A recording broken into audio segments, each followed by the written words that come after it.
You're much more than anything in this world. Nothing compares to you, Lord. बहुत से बात के हमनी के सीखत आवत हैं। जब परमेश्वर आशीष दी हैं का के आशीष दी हैं जे परिश्रम करेला उनके आशीष दी हैं। परमेश्वर ऊंचा करी हैं का निश्चय ऊंचा करी हैं। केकरा के ऊंचा करी हैं जे अपना काम में निपुण बाटे वो आदमी के ऊंचा करी हैं। रउआ के उन्नति करे के बाद सबसे पहले विश्वास करे के बा केकरा ऊपर? परमेश्वर के ऊपर विश्वास करे के बा। एगो सच्चा आत्मिकता के साथ में जौन काम रउआ के दिहल गइल बा निपुणता से करे के बा। सीखे के बा, सीखे के बाद परिश्रम करे के बा, समर्पण के दिखावे के बा। जौन काम रउआ परिश्रम से सीख के करीला उ काम निपुणता और उत्तमता से भरल रहेला।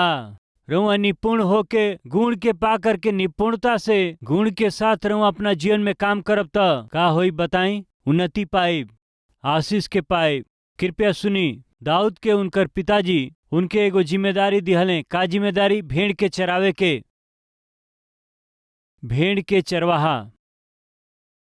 सामान्य रूप से हमनी के माता पिता का कहेलन? सुनो बेटा, एगो और मौका देब जा। अगर इस साल तू 10th क्लास ना पास भइब त भैंस खरीद के देवे के जाके भैंस रहिया। ऐसे कहलिन जना। हमार मम्मी भी हमसे यह कहले रहली। का कहली? 2 भैंस खरीद के देवे के ओके चरा के जीवन बितैहा।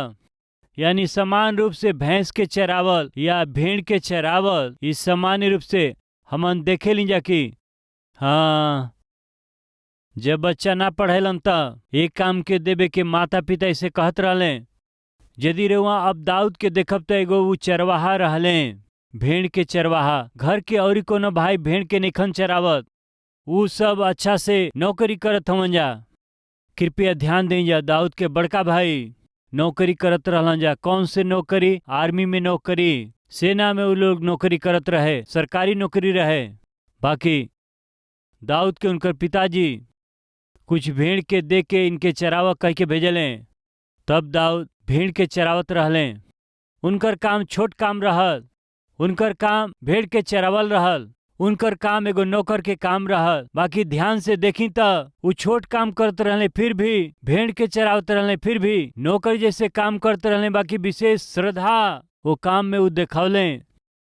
आज रउआ कौन काम करत हैं? छोटा काम करत हो खब, लोगन के नजर से दूर, लोगन के पहचान से दूर काम करत हो खब। रउआ जवन भी काम करी ओकरा के श्रद्धा के साथ करत हैं कि ना? देखे वाला वो ऊपर हमें परमेश्वर ओके देखत हमें। ये बात के जन भूली। एगो चरवाहा के रूप में वो एगो नौकर के काम के करत रहले। परमेश्वर दाऊद के देखत रहले। वो का काम करते रहले बताई? जब चरवाहा के काम करते रहले तब अचानक एक भालू आ गई है। दाऊद ओकर सामना करके ओके मार दिहले। वो जौन काम करत रहले ओके बड़ा सावधानी से वो करत रहले, विशेष समर्पण के साथ करत रहले। एगो वो चरवाहा ऐसे समय में अचानक शेर और भालू उनकरा भेड़ पर अचानक आके हमला कैला से दाऊद का करते रहले? लड़किन से बात करके बैठल रहले का? चैटिंग करत रहले का?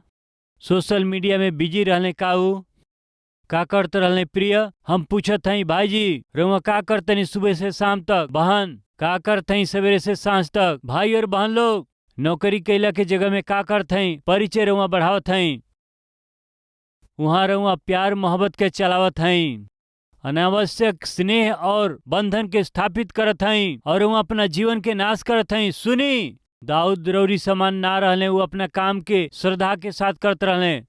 परिश्रम से वो अपना काम के पूरा कैले। अपना भेड़न के वो अपना आंख के पुतली के जैसे देखले। यही से दाऊद एक ओर खाली ना बैठ के वीणा बजावे वो सीख लिहले, दूसरी ओर गोफन चलावल भी वो सीखले। एक दिन अचानक से हमला कैलस भेड़ के ऊपर में। अचानक आके हमला कैलस तो का दाऊद भाग गए? वो भाग गए का? दाऊद प्रेम में पड़ गए। प्रिय, केकरा प्रेम में पड़ गए? भेड़न के प्रेम में पड़ गए। हम बतौले रहली ना, रउआ जेकरा खातिर प्रेम करब उसे परिश्रम करब। यही से जौन काम करीला ओके पसंद करी। हम परमेश्वर की सेवा के पसंद करीला। परमेश्वर जौन कलीसिया के दिले बना ओकरा के हम बहुत प्यार करीला। यही से कलीसिया के रखवाला के रूप में कितनो कष्ट होके भी वो हमके कष्टदायक ना लगल, काहे कि एके हम अपना पसंद से करत हई। रउआ अपना घर के बनावल पसंद करब तो ओके अच्छा से रउआ बनाई, अपना नौकरी के रउआ पसंद करब तो ओके अच्छा से करब। दाऊद के दिहल गईल काम के ऊ पसंद से कैलन, यही खातिर से उनके कष्ट न लगल। एक दिन शेर और भालू अचानक कैला से ऊ का कैले जानत हई, जान के परवाह कैला बिना वो शेर के वो भालू के उफाड़ दिहले। यानी दाऊद के जवन काम दिहल गईल ओके जान से चहले। समझ में आयल रउआ के? उनके कौन काम दिहल गईल है? चरवाहा के।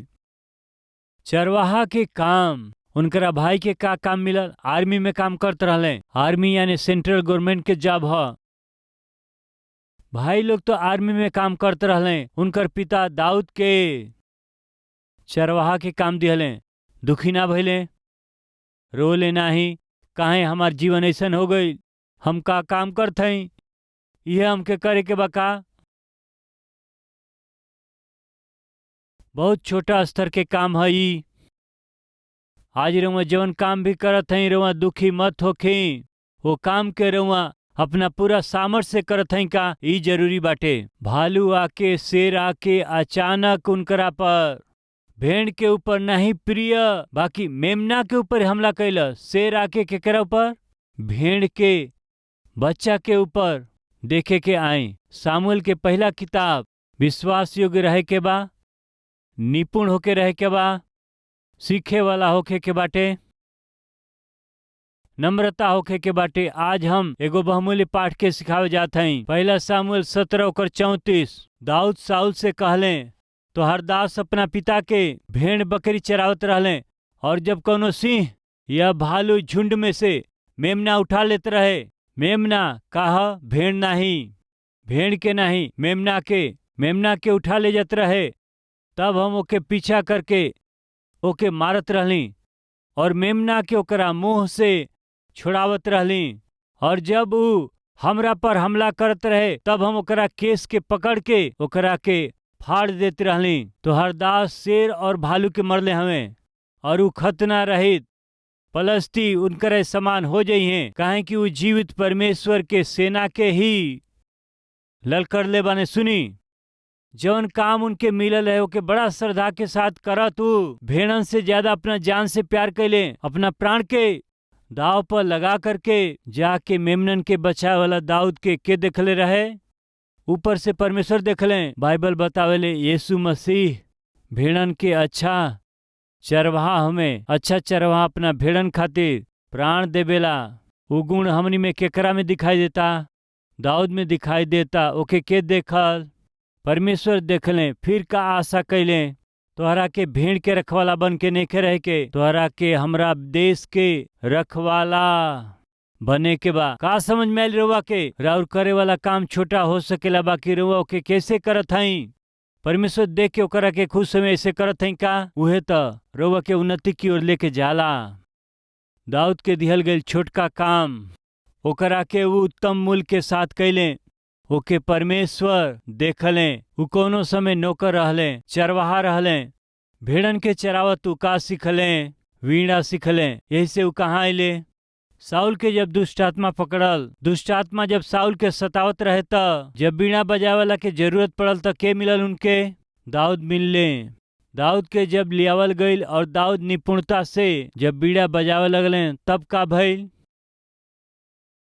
साउल में के दुष्ट आत्मा उनमें से निकल गई। सबसे पहले एगो चरवाहा रहले, अब अद्भुत रीति से बीड़ा बजावे वाला वादक हमें। ओकरा बाद दाऊद साउल के प्रशंसा के पौले। ओकरा बाद का भइल आई देखी, स्टेप बाय स्टेप जात हैं। 16वां अध्याय 18वां पद में दाऊद के विषय में कहल गई बात। तब एगो जवान कहले कि सुना, हम बेतलहम वासी इसे के एगो बेटा के देखली जवान वीणा बजावे जानत हमें, और वो वीर योद्धा भी हमें, और बात करे में बुद्धिमान और रूपवान भी हमें, और यहोवा परमेश्वर उनकरा साथ रहेलन। भेड़ के चरवाहा हवन, बात करे में बुद्धिमान हमें, वीणा बजावे में निपुण हमें, युद्ध करे में हिम्मत वाला हमें, रूपवान भी हमें। बाकी सबसे ई की यहोवा उनकरा साथे हमें। आज हमनी में से कितना कह सकेलन रउआ बात करे में बुद्धिमान हो सकीला, रूपवान लड़का लड़की हो सकीला, भाई बहन हो सकीला, अपना काम में निपुण भी रउआ हो सकीला, बहुत टैलेंटेड और स्किलफुल हो सकीला। बाकी हमार सवाल, रउआ एगो अच्छा पदवी में अहोदा में हो सकीला। बाकी सवाल ई बाटे कि परमेश्वर और इस साथे हमें का? भाई सुनत हई, बहन सुनत हई, परमेश्वर और इस साथे हमें ई महत्वपूर्ण बाटे। धन हो सकेला, संपत्ति हो सकेला, सुंदरता हो सकेला, सब हो सकेला, साथ में सब हो सकेला, लेकिन परमेश्वर साथ में निकन त एगो आदमी सगरी संसार के कमा करके बताई अपना प्राण के ही खोवा दे तो के का लाभ होखी। यही से प्रेरित पौलुस कहेलन, जवन कुछ हमरा खातिर पहले लाभ के रहे वो सब के हम अब ओकरा के कूड़ा समझेली। हमनी के एक ही आशा बा, कौनो भी तरह से हम मसीह के प्राप्त कर लई। के प्राप्त करे के बा? मसीह के प्राप्त करे के बाटे। खाली यही आशा के साथ हम दौड़त हई, रुआ के मसीह के पावे के बा, मसीह के साथे संबंध के, मसीह के उपस्थिति के, मसीह के संगति के पावे के बा। परमेश्वर से संगति ना होके प्रभु के संगति रौरी साथे नइखे त रुआ कुछ कमाली भाई बहन फायदा ना होई। फिर का भइल? चरवाहा रहले, मजदूर रहले, भेड़ के चरवाहा रहले, बाकी बीड़ा बजावे में निपुण रहले। यही से राजा के पास में उलियावल गईले। अब 21वां वचन, और दाऊद साउल के पास में जाके उनके सामने हाजिर रहे लगले और साउल उनसे बहुत प्रीति करे लगले और वो उनकर हथियार ढोए वाला एगो बन गईलन। एगो चरवाहा वीणा बजावे वाला उत्तम वीणा बजावत रहले, भेड़ के अच्छा चरावत रहले। अब कहाँ आ गए कहला से साउल के हथियार के, उनका तलवार के, ढाल के, उनकरा भाला के ढोवे वाला पोस्ट उनके मिल गई। राइट। ओकरा बाद उनके का भइल देखे के आई 18वां अध्याय ओकरा 5वां वचन के देखे के। और जहाँ कहीं साउल दाऊद के भेजत रहले वहाँ वो जा कर के बुद्धिमानी के साथ काम के करत रहले। अतः साउल उनके योद्धा लोगन के प्रधान नियुक्त कैले। योद्धा लोगन के ऊपर यानी युद्ध करे वाला सेना के ऊपर ही दाऊद के अधिकारी नियुक्त कैले। एगो चरवाहा, वीणा बजावे वाला, हथियार ढोए वाला, और अब बताई सगरी सेना के ऊपर अधिकारी बन गए। 18वां अध्याय 27वां पद। तब दाऊद अपना जन के लेके चलने, फलिस्ती लोग के 200 पुरुष के मरले। तब दाऊद उनकरा खड़री के लिए ले और उ राजा के गिन गिन के दिहल गई। यही से उ राजा के दामाद हो गईले। अतः साउल अपना बेटी मिकल के दाऊद से विवाह कर दिहले। अब का बन गईले? राजा के दामाद बन गईले। बताएं ये सब कहाँ स्टार्ट भइल? एगो चरवाहा के रूप में, एगो मजदूर के रूप में अपना भेड़ के चरावत रहले। बाकी कैसे चरवले? बहुत ही श्रद्धा से, बहुत ही निपुणता के साथ चरवले। ओकरा बाद में सामुएल के दूसरा किताब 2 अध्याय 4 वचन। तब यहूदी लोग वहां गईले और दाऊद की अभिषेक कैले। वो यहूदा के घराना के राजा होखे। दाऊद अब का बनले? पूरा यहूदा देश के राजा बन गईले। 5वां अध्याय 3 वचन। अतः सगरे इस्राएली पुरनिया हेब्रोन में राजा के पास अले और दाऊद राजा उनकरा साथे हेब्रोन में यहोवा के सामने वाचा बंधले। और उ लोग इस्राएल के राजा होखे खातिर के दाऊद के अभिषेक कैले। और दाऊद 30 बरिस के होके राज करे लगले और 40 बरिस तक का कैले? राज कैले। अब का बन गईले? उधर यहूदा और इस्राएली लोग के सबके राजा बनले। उन्नति करे वालन में दिखाई देवे वाला गुण का हवे? विश्वास करे वाला होई, वो सीखे वाला होई, वो निपुण होई, नम्र व्यक्ति होई। एगो नौकर चरवाहा के रूप में भेड़ चरावत रहले और वीणा बजावे में भी निपुण व्यक्ति रहले वो। ओकरा बाद साउल के हथियार के ढोवत रहले। ओकरा बाद साउल के योद्धा लोगन के ऊपर अधिकारी बनले। ओकरा बाद साउल के दामाद बने खातिर वो चुन लिहल गईले। और अबही देश पर ही वो राज करे वाला राजा बन गईले। 7वां अध्याय 18 वचन। तब दाऊद राजा भीतर जाकर के यहोवा के सामने बैठले और कहे लगले, हे प्रभु यहोवा, का कहीं और हमार घराना का हुए कि रउआ हमरा के यहाँ तक पहुँचा दिहली। हम का हई और हमार घराना का हुए।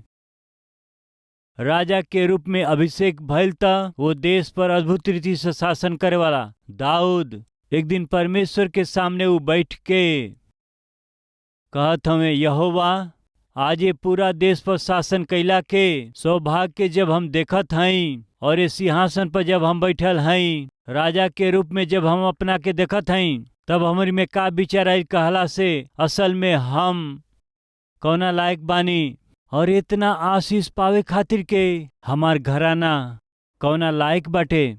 दाऊद में का दिखाई देता जानत हई? बताई का ह? नम्रता। नम्रता के अर्थ जानत हई रउआ? दीनता। दीनता और अपना आप के छोटा करला के स्वभाव के पर्यायवाची शब्द ह नम्रता। परमेश्वर रउआ के एगो अच्छा नौकरी दिहन त, परमेश्वर रउआ के एगो अच्छा घर दिहन त, परमेश्वर रउआ के आशीष दिहन त, परमेश्वर रउआ के आशीष दे के एगो उत्तम स्थान में जब पहुंचे हैं त प्रिय भाई और बहन, उन्नति करे वालन में दिखाई देवे वाला एगो उत्तम गुण का हुए जानत हई? दीनता, नम्रता। प्रिय डीएल मूडी बहुत ही अद्भुत सेवक रहले। उनकरा पासे बाइबिल कॉलेज में जुड़े खातिर स्टूडेंट आवत रहलन जा। एक दिन वो घोड़ा गाड़ी लेके जात रहले स्टेशन से। दूगो छात्र उनकर पिताजी बाहर निकलने बाइबल कॉलेज जाए खातिर निकलने। जब स्टेशन से बाहर अले, घोड़ा गाड़ी में जात डीएल मूडी रुक करके कहवा जाए के बा पूछले। बाइबल कॉलेज जाए के बाटे। कौन से बाइबल कॉलेज? डीएल मूडी के बाइबल कॉलेज में जाए के है। ठीक बा, हम लेके जाए। कहला से ठीक बा, ई ल ये पेटी के भी गाड़ी में रखा कह के डीएल मूडी के काम में लगा दिहले। वो पेटी के लिहले, वो बॉक्स के भी लिहले, वो गाड़ी के ऊपर रख दिहले और बैठ जा कहले। वो का सोचले जानत हई? डीएल मूडी के देख के घोड़ा गाड़ी चलावे वाला एगो साधारण व्यक्ति हमें ई वो सोचलन जा। कॉलेज जैला के बाद वो लोग कहते रहले, ठीक बा, ये पेटी के ध्यान से उतारा जरा। कहला से वो डीएल मूडी अइले और ध्यान से उतार के रख दिहले। वो पिता और बेटा जा करके रिसेप्शन में वो लोग पूछत रहे, हाँ, हमनी के बच्चन के डीएल मूडी के कॉलेज में ज्वाइन करे खातिर आयल हई। वो बहुते व्यस्त रहलन जानत हई जा। बाकी उनसे मिले के अवसर हमनी के कबो मिली का? एह तरह वो पिता रिसेप्शन पर जब पूछले तब उनसे मिले के अवसर मिली। काहे कहत हवा? रउआ उनसे मिलनी ना? भैया रउआ का कहत हई? खाली उनका दर्शन हो जाओ तो काफी बा, देख लीजिए बहुत बा। रउआ मिलल बानी कहत हई, बाकी हम नहीं मिलल। नहीं जी, रउआ उनसे मिलनी। नहीं जी, हमनी का नहीं जब मिलल।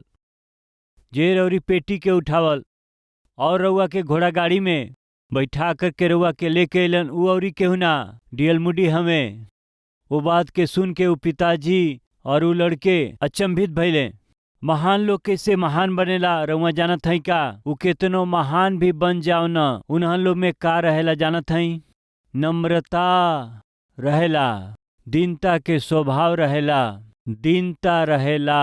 लेकिन आज बहुत लोगन में आज दीनता के स्वभाव नहीं खे। थोड़ा अच्छा कपड़ा पहन ले तो बस बहुत ही घमंड करे लागेलन। एगो बाइक खरीद ले तो बस वो बाइक के कई चक्का में वो चलावे लागेलन, 2 चक्का इस्तेमाल ना करेलन। ई लोग कार खरीद लेलन तो बस फिर जमीन में ना चलेलन। बाटे का के हो यहाँ पर? प्रिय भाई और बहन लोग, उन्नति करे वाला कितना भी उन्नति कर ले, परमेश्वर के साथ रहला से उनकरा में का रही? नम्रता, दीनता, दीनता के स्वभाव रही। प्रिय दाऊद उनकरा जीवन के अंत तक ओकर रक्षा कैले। जे अपना आप के ऊंचा करेला परमेश्वर ओके का करेलन? नीचा करेलन। जे अपना आप के दीन करेला परमेश्वर ओकरा के का करेलन? ऊंचा करेलन। परमेश्वर के जरिए ऊंचा कैला के आशा करत हई का? परमेश्वर के जरिए आशीष पावल चाहत हई का? राउर जीवन बहुत खातिर आशीषदायक के रूप में बदले के चाहत हैं का जौना स्थिति में बानी ओकरा उत्तम स्थिति में ऊंचा कल जाए के बा।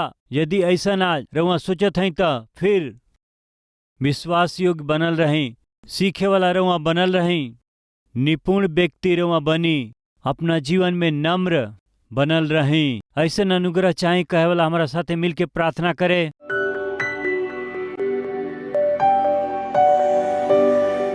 प्रभु जी हमके क्षमा कर दें, हमारा आँख तो अपवित्र हो गइल बाटे, हमार शरीर अपवित्र हो गइल बाटे, हमारा में घमंड हुए पिताजी। वचन सुनला पर भी ना बदलला के स्थिति में हम हैं पिता। अपना परिवार के बना नहीं पावत, अपना पत्नी से प्रेम नहीं कर पावत, अपना बच्चन के भय भक्ति में रौरी नहीं बढ़ा पावत। पिता हमरा के क्षमा कर दे। हमार कमजोरी का हवे हम जानत हैं, हमार कमी का बाटे हम जानत हैं, हमार पाप का बाटे हम जानत हैं, हमार गलती का हवे हम जानत हैं। जानबूझ करके हम फिर से पाप करत हैं, हमके एकरा से छुटकारा चाहिए। इस सगरी कमजोरी में से हमरा के छुटकारा चाहिए हे पिता। हमरा के छुड़ाई हे पिता, हमरा के क्षमा करी हे पिता। हमरा के सिर से लेके एड़ी तक अपना लहू से हमरा के धो के शुद्ध कर दें हे पिता। हमके पवित्र कर दें हे पिता। पिछला पूरा महीना में संभल ली और ये नया महीना में भी हमरा के पहुंचा दिहली हे पिता। और आगमन बहुत करीब बा। ये अंतिम दिनन में और अधिक रौरी कलिसिया के रूप में इकट्ठा भइला के अनुग्रह हमनी के दें पिता। अनाज्ञाकारी आत्मिकता के दूर कर दें, आज्ञाकारी आत्मिकता के रउआ दें हे पिता। राउर सेवा करत ही, रौरी सुसमाचार के प्रचार करत ही, रौरी गवाह के रूप में हमनी के जिए के अनुग्रह दे दें हे पिता। रौरी सेवक के रूप में रउआ खातिर जौन कर सकिला करे खातिर अनुग्रह दें। कलिसिया के रूप में हमनी के जौन कुछ करे के बा उ सब कुछ कैला के सौभाग्य हमनी के रउआ दें। ऐसन जीवन जियला के सौभाग्य हमहन के दें। यीशु के नाम से मांगत हैं पिताजी, आमीन।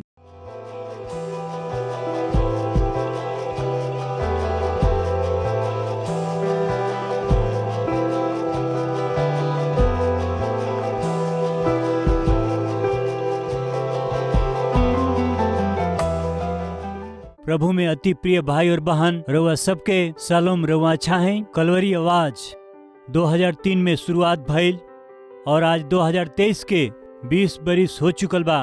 प्रिय रउआ ये टीवी प्रोग्राम से प्रेम कैली, प्रोत्साहित कैली, प्रार्थना कैली और उतने नहीं अपना भेंट के जरिए रउआ सब मदद कैली। यही से हम रउआ सबके पूरा दिल से धन्यवाद करत हैं।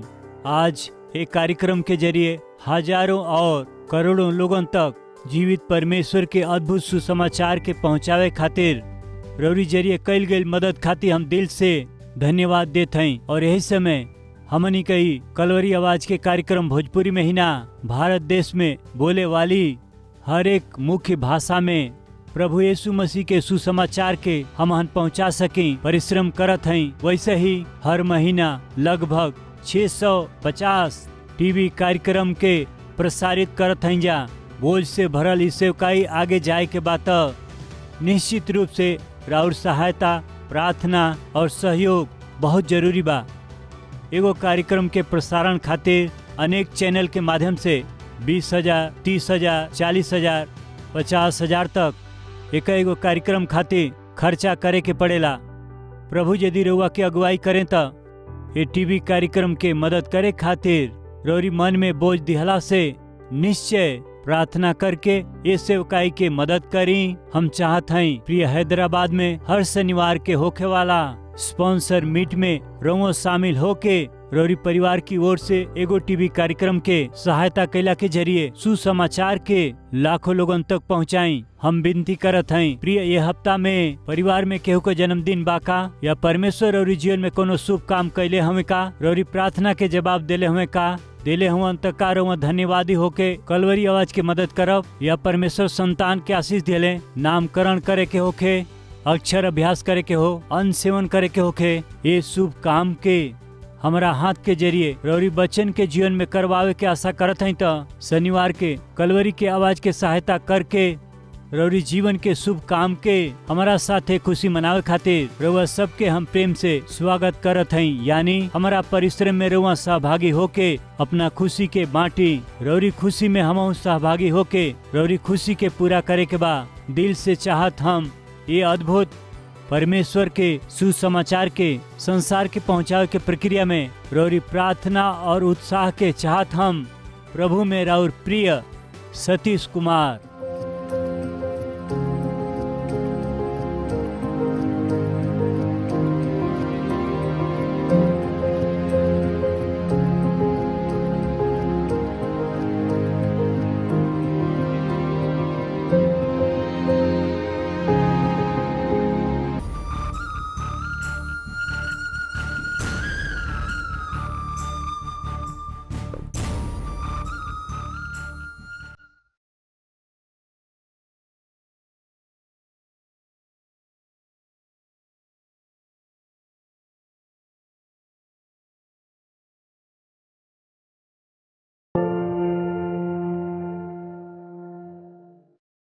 हमार पता बा Calvary post box number 30 Kukatpally Hyderabad 72।